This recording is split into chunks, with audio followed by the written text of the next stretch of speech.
It's that time again. Hi YouTube, it's Kathy, and I'm here to tell you about the 10th round of the Queer Lit Readathon.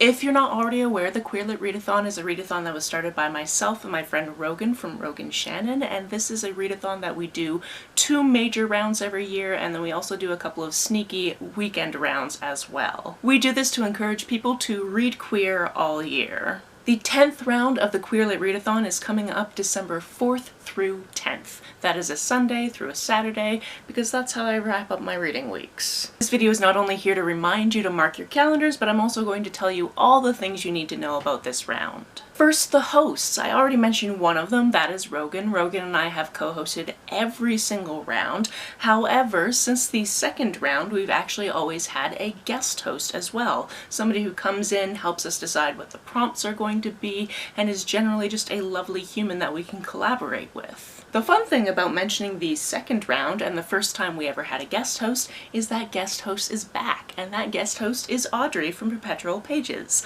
I'm so excited that they decided to work with us again because I love Audrey, like, absolutely. The fact that BookNet Fest hasn't been able to happen for years, so I haven't been able to hang out with this human for years, is a little bit of a problem for me. But basically, they participate every round, so they might as well get in on helping us out this time around. All of the hosts are going to try to get their personal TBRs out around November 18th. That is the hope. It doesn't always work out, but that is the hope. And as always, I will be posting the hosts' recommendations for each of the prompts over on our Twitter and Instagram between now and when the readathon starts on December 4th. As always, Rogan has made us this beautiful bingo board, and of course I will run you through the prompts. I just had to attack my bookshelf to get out the group book, so if you can figure out what it is immediately, you are really cool, and let me know you figured it out down below. Additionally, because I like organization, I started working on a spreadsheet of every prompt we've ever had and all of the recommendations we've ever given for that prompt,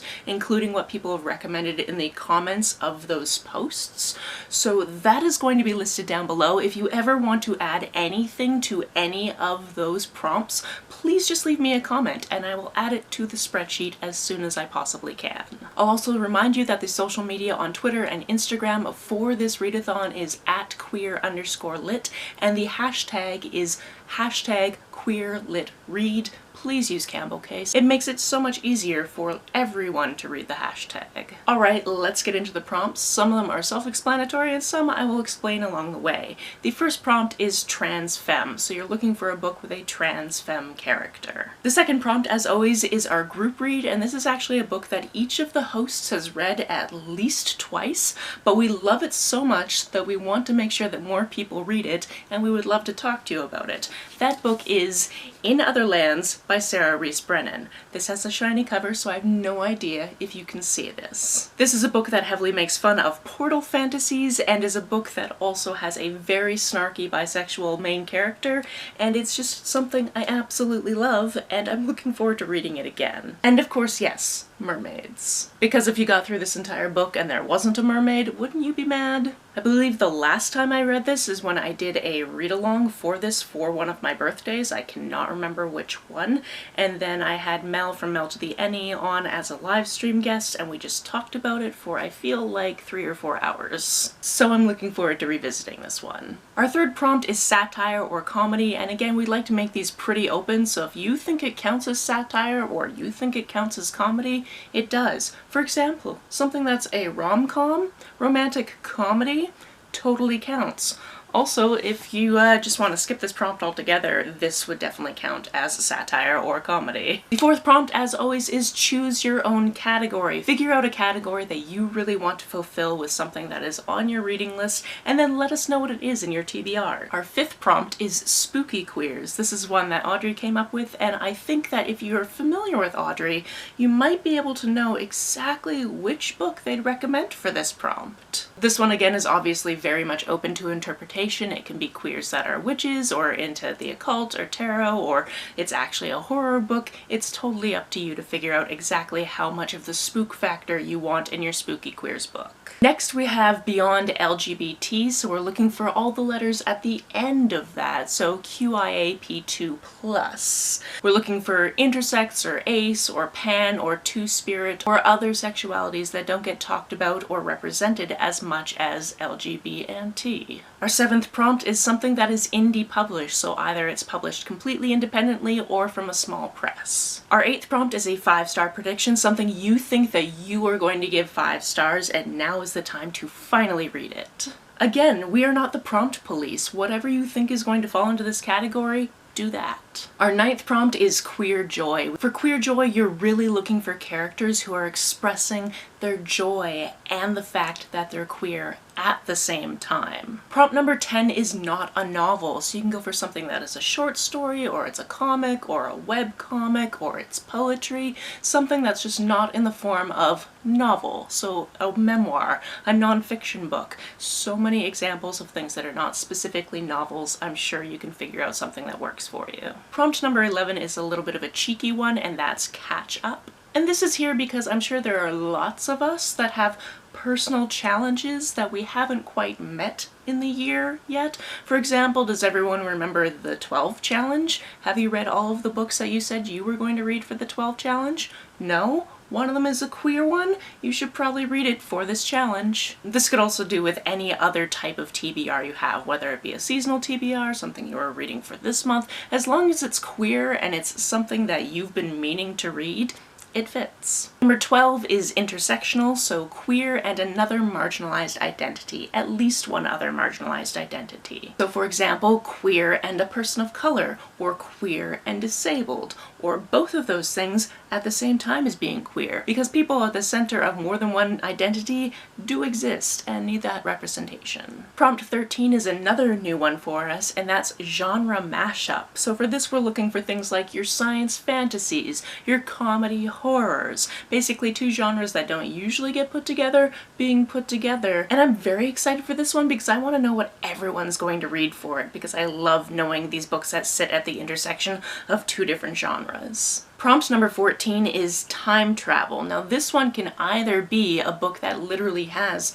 time travel in it, and I have read some queer books that have to do with time travel. In fact, in the last round I read 2 of them. But if you don't find anything that strikes your fancy that literally has time travel in it, this is where you throw in your historical fiction or your dual timeline books. Prompt number 15 will sound like it's something that overlaps with a previous prompt, but there is a bit of distinction. But of course you can overlap because you can double up on prompts all you want. Prompt 15 is brings you joy. So unlike queer joy, this is the type of thing where you know going into it that it's going to bring you joy. So if it has a certain trope or a certain setting that you absolutely love, that 100% counts for this. Obviously, you could read one book that has queer characters who are expressing joy, that also has a trope or a setting or whatever that makes you feel joy, and these could cross over, or they can be completely separate. It's totally up to you. And our final prompt is another one that is self-explanatory, and this one is to read a middle grade book. I love that we're getting tons of different middle grade representation, and I'm so excited to see what people are picking up for this one. As I mentioned before, I'm going to have listed down below all the different places you can find us. So I'm going to have our Twitter, our Instagram, Rogan's website, the aforementioned spreadsheet of all of the prompts we've ever done, and all of the things we've ever recommended for those prompts. We also have a Discord, a Storygraph challenge, a Goodreads group. All of it is down below. So if you are on any of those platforms or if you want any of that information, it's all down below for you. And like I said, if you want anything added to the spreadsheet, please just leave me a comment and I will do that. I've spent a lot of time recently just copy and pasting into this spreadsheet, and I am more than willing to continue doing that. As for some of the frequently asked questions, when does the readathon start? It starts at midnight in your time zone on December 4th. We don't really care about exactly when you start. If you want to pretend you're in a different time zone and start at a slightly different time, you go for it. As previously mentioned, you can double up, triple up, quadruple up on these prompts. Do whatever you want. Also, you don't have to make bingo. You actually don't even have to follow any of these prompts if you don't want to. Sure, you can sit there and you can make a line, or you can cross it out, or you can black out the board, or you can make a square, or do whatever cool pattern on the board you want, but you can also disregard it completely and just read queer books.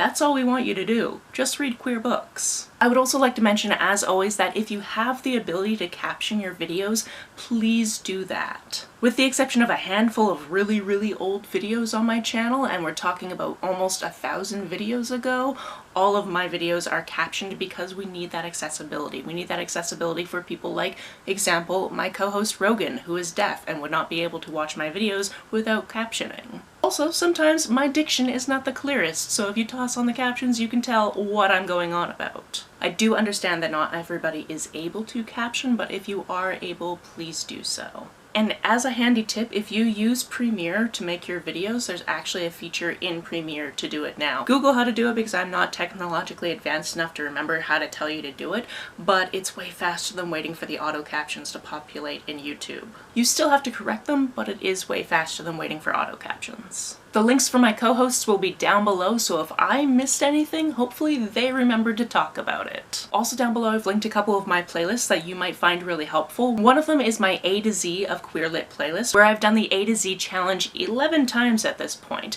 And what that is you take the letters of the alphabet, and based on the letters in the title or the author's name, you recommend a queer book. It's early in the morning when I'm filming this, so in case I'm not being clear, for example, for the letter A, you could recommend How to Be Ace, because it has the letter A in it.